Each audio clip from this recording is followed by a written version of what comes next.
Dito kami sa bundok, oh. Yan ako, picturein mo. Oh. Ayan, oh, ulap. Kababa ng ulap. Wow, fantastic. Maraming salamat. Nakarating ako sa bundok.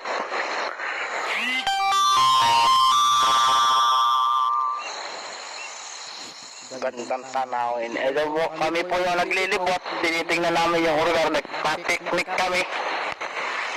Ayun po yung partner ko, kabagal maglakad at pilay-pilay. Kasi mahirap daw maglakad. Sigurado yung lakarin ko. Hindi ko nagmali. Ano ng bundok? Ano di ba ba? Nakakalipin yung taas. Bundok. Ganda. Ganda niya, oh.